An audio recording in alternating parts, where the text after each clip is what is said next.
आज चैप्टर 2 का एक नया टॉपिक है डायमेंशनल एनालिसिस। डायमेंशनल एनालिसिस में हम लोग क्वांटिटीज के बीच का रिलेशन ऑब्जर्व करते हैं। जब हम कोई भी एक्सपेरिमेंट्स करते हैं तो एक्सपेरिमेंट्स में हमको ये पता चलता है कि ये कोई क्वांटिटी, पर्टिकुलर क्वांटिटी दूसरी क्वांटिटीज पे डिपेंडेंट है, लेकिन वो डिपेंडेंट कैसे है वो हमें पता होता नहीं है। जैसे एग्जाम्पल मैं लिखूं, अगर x प्रोपोर्शनल टू y या लिखूं x प्रोपोर्शनल टू 1/y, दोनों में क्या डिफरेंस है? What is the difference between इन टू फॉर्मूलाज? एक डायरेक्टली प्रोपोर्शनल और एक इनवर्सली प्रोपोर्शनल। मतलब एक में y इंक्रीज होगा तो x इंक्रीज होगा, दूसरे में अगर y इंक्रीज होगा तो x डिक्रीज होगा।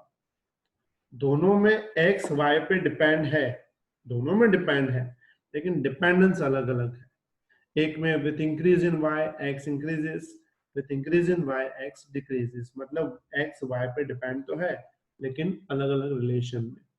तो हमें यहाँ पे ये पावर, मतलब यहाँ पे हम बोल सकते हैं 1 पावर है और यहाँ पे हम ऐसा बोल सकते हैं -1 पावर है। तो ये -1 पावर या +1 पावर कौन डिसाइड करता है, उस मेथड को बोलते हैं डायमेंशनल एनालिसिस। अब हम इसका एक एग्जांपल करते हैं, तुम्हें ज्यादा आइडिया आएगा। पूरा ध्यान, एक एग्जांपल करते हैं। The velocity of free falling object is depends on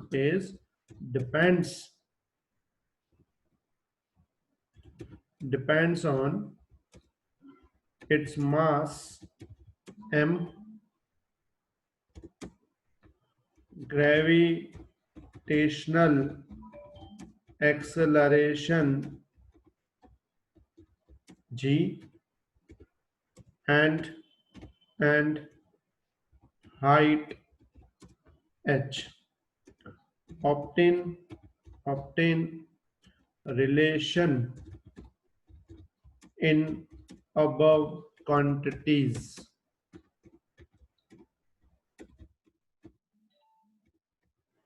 question समझ लो पहले। The velocity of free falling object, free falling मतलब जो ऊपर से नीचे गिर रहा हो, उसकी velocity is depends on its mass m। वो किस पे डिपेंड करती है? मास m पे, ग्रेविटेशनल एक्सेलरेशन g पे और हाइट h पे। तीन चीजों पर डिपेंडेंट है। इनका रिलेशन फाइंड करना है। तीन चीजों पर डिपेंड है का मतलब है हमें फाइंड करना है कैसे डिपेंडेंट है। क्या प्रोपोर्शनल डिपेंडेंट है, क्या इनवर्सली प्रोपोर्शनल डिपेंडेंट है, या हो सकता हो किसी और फॉर्म में डिपेंडेंट हो। हमको वो डिपेंडेंस फाइंड करना है। ठीक है, तो हम कैसे लिखेंगे कि ये जो वेलोसिटी है उसको बोलेंगे v। एक सेकेंड, हम लिखेंगे वेलोसिटी v, वो डायरेक्टली प्रोपोर्शनल है किसके? एक तो मास के, g के और h के। लेकिन प्रोपोर्शनल में इनवर्सली है कि डायरेक्टली हमको पता नहीं, तो ऊपर हम पावर दे देंगे a, b और c। ये जो पावर हम देंगे a, b और c, और हम आगे स्टेप्स में a, b और c फाइंड करेंगे। अगर a 1 आता है तो हम बोलेंगे वेलोसिटी मास के डायरेक्टली प्रोपोर्शनल है। अगर a की वैल्यू -1 आती है तो हम बोलेंगे वेलोसिटी मास के इनवर्सली प्रोपोर्शनल है। अगर a 0 आता है मतलब हम बोलेंगे वेलोसिटी मास पे डिपेंडेंस नहीं है।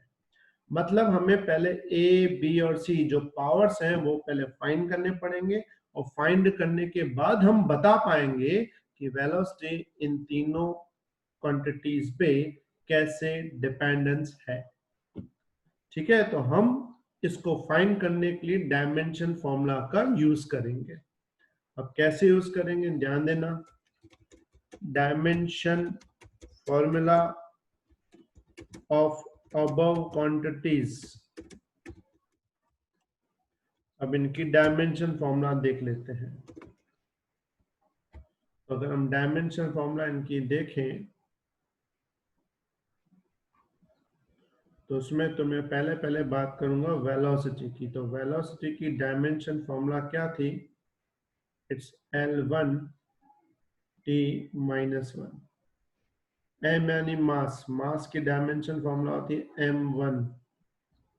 g यहाँ पे क्या है? तो g यहाँ पे है ग्रेविटेशनल एक्सेलरेशन, और ग्रेविटेशनल एक्सेलरेशन की होती है L1 t minus 2। मैंने तुम्हें लिखवाई थी क्योंकि ये एक्सेलरेशन है, एक्सेलरेशन का होता है L1 t minus 2। h height है, हाइट लेंथ में आता है तो लिखेंगे L1। मतलब हम पहले चारों की डायमेंशन फॉर्मूला लिख देंगे, उसके बाद फिर से यही फॉर्मूला वापस ले लेंगे। v proportional m raise to a, g raise to b, h raise to c। v की जगह डालेंगे L1 t minus 1, proportional m की जगह डालेंगे m1 a पावर, g की जगह डालेंगे L1 t minus 2 b power, और h की जगह डालेंगे L1 c पावर।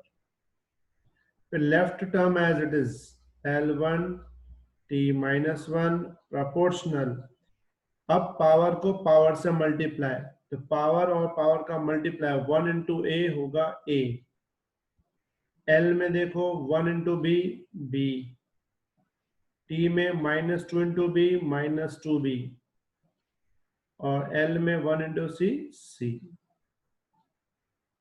उसके बाद लेफ्ट वाला जो टर्म है एज इट इज, लेफ्ट में कौन है? L1 और t minus 1 as it is proportional. अब राइट में देखो m कितने हैं, तो m तो एक ही है तो हम वही लिख देंगे m रेज टू a। फिर देखो l कितने हैं, तो ध्यान से देखो l 2 हैं, तो दोनों को हम एक कर देंगे और इनके पावर को ऐड कर देंगे, तो पावर हो जाएगा b प्लस सी। और t कितने हैं, तो t तो एक ही है यहाँ पे, तो उसको हम एक ही लिखेंगे। क्लियर? पता चला हमने क्या किया? m एक था, एक लिखा, l 2 थे तो दोनों को कंबाइन करके एक कर दिया और ऊपर प्लस कर दिया, t एज इट इज। अब अगर तुम ध्यान से देखो,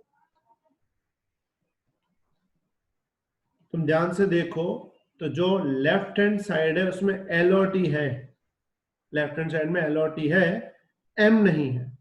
राइट हैंड साइड में तीनों है, तो जिस साइड जो नहीं है ना, तो हम इसको लिख देंगे m रेज टू 0। यहाँ राइट साइड में m है, लेफ्ट साइड में m नहीं है, तो हम लिख देंगे m रेज टू 0 होगा। l नहीं होता तो l रेज टू 0, t नहीं होता तो t रेज टू 0, मतलब जो नहीं है उसका 0 पावर कर देंगे। अब तुम अगर ध्यान से देखो तो राइट साइड भी m l t है, लेफ्ट साइड भी m l t है, लेकिन ऊपर का पावर अलग है, तो हम पावर को करेंगे कंपेयर। अब कंपेयर कैसे करेंगे, ध्यान से देखो। पहले m का पावर देखो राइट साइड, तो m के ऊपर लिखा है a और लेफ्ट में m के ऊपर लिखा है 0, तो हम लोग लिखेंगे a इज इक्वल टू 0। मतलब पहली बात ये लिखेंगे a इज इक्वल टू 0। फिर होगी l की बात। अब l में देखो ऊपर पावर है b plus c right side में, लेफ्ट साइड में 1 है, तो लिखेंगे b plus c is equal to 1। उसके बाद हम थर्ड स्टेप ले लेंगे। थर्ड स्टेप में कौन है? t का पावर। देखो t का पावर कितना है, -2b। लेफ्ट साइड t का पावर कितना है, -1, तो लिखेंगे -2b इज इक्वल टू -1। मतलब तुम्हें राइट हैंड साइड के पावर और लेफ्ट हैंड साइड के पावर को इक्वेट करना है। फिर देखो a की वैल्यू तो हमको मिल गई, a की वैल्यू हमको कितनी मिली, 0। उसके बाद जो तीसरी इक्वेशन है उसमें से माइनस माइनस कैंसिल कर देंगे, तो अगर मैं b को सब्जेक्ट बनाऊं तो b मिलेगा 1/2। मतलब हम b की जो वैल्यू मिलेगी वो मिलेगी 1/2। a मिल गया, b मिल गया। अब मिडल वाली इक्वेशन में b की जगह 1/2 डाल देंगे, plus c is equal to 1। अगर मैं c को सब्जेक्ट बनाऊं तो मिलेगा 1 माइनस 1/2, और 1 में से 1/2 जाएगा तो बचेगा 1/2। एलसीएम करेंगे ना तो सी मिलेगा 1/2। तो देखो तुम्हें तीनों की तीनों फॉर्मूलाज मिल गई।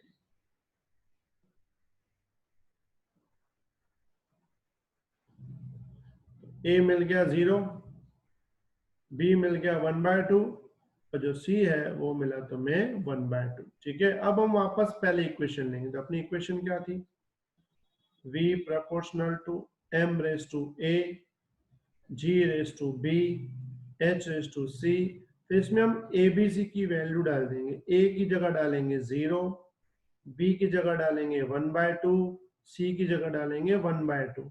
0 का मतलब है वेलोसिटी मास पे डिपेंड नहीं करती, तो वेलोसिटी सिर्फ डिपेंड करेगी g और h पे, और दोनों का पावर 1/2 है तो कंबाइन लिख देता हूं मैं। और 1/2 को हम रूट भी बोलते हैं, v प्रोपोर्शनल टू क्या है? Root g H.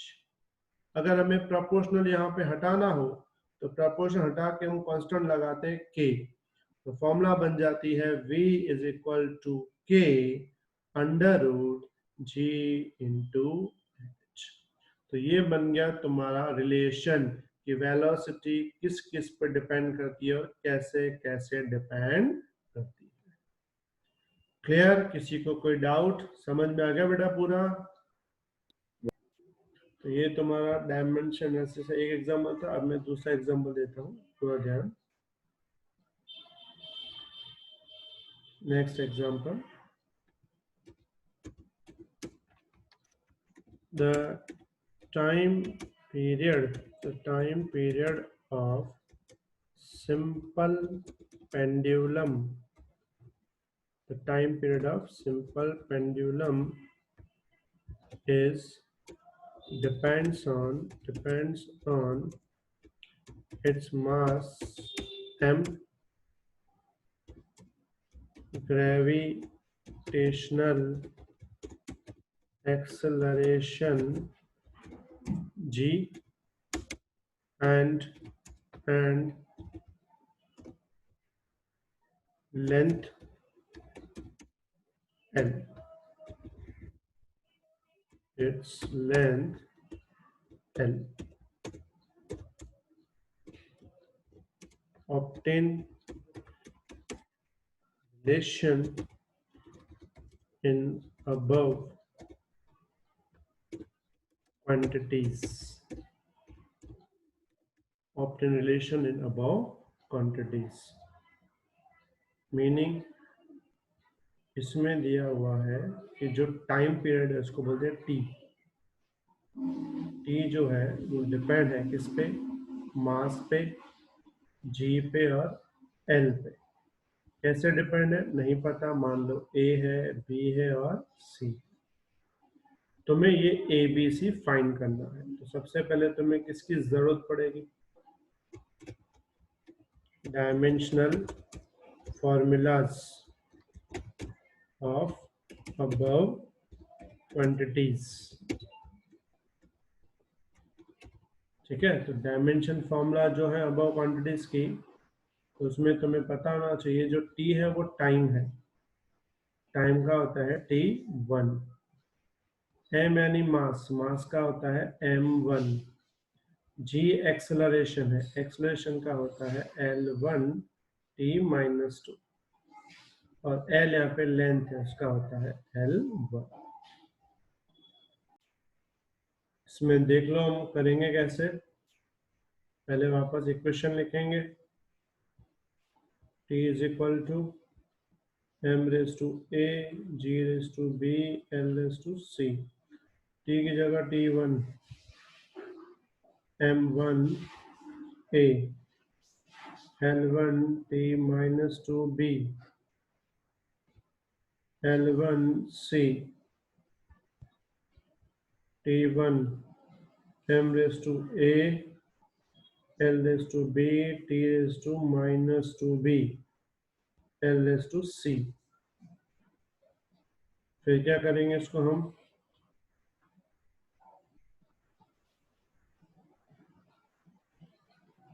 इसमें ये t raised to 1 सेम,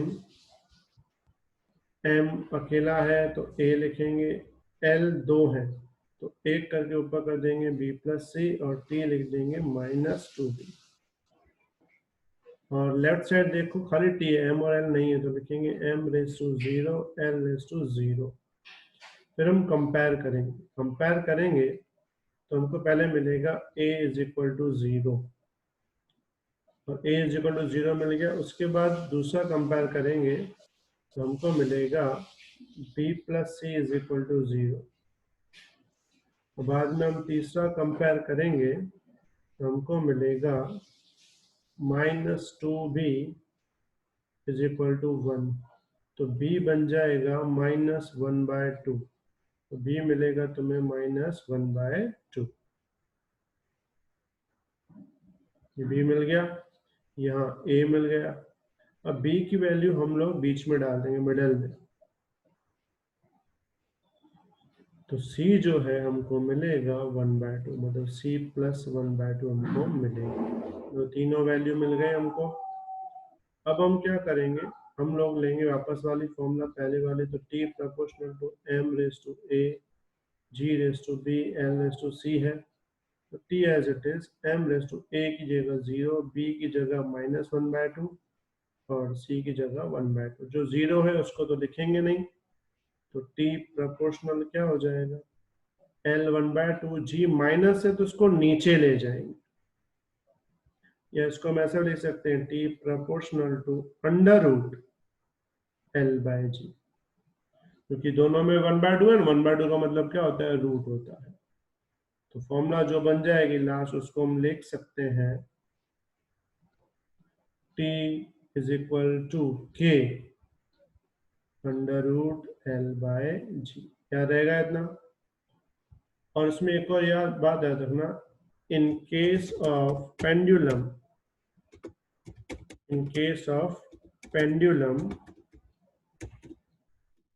जो पेंडुलम है उसमें याद रखना जो k है ना कांस्टेंट, उसकी वैल्यू होती है 2π। तो हम लोग टाइम की वैल्यू फॉर्मूला डाल देंगे, t = 2π √l/g। और ये 2π कहाँ से आता है उसको हम बाद में प्रूफ भी करेंगे। देखिए अभी के लिए जस्ट याद रखना कि सिंपल पेंडुलम में कांस्टेंट की जगह तुम 2π लिख सकते हो।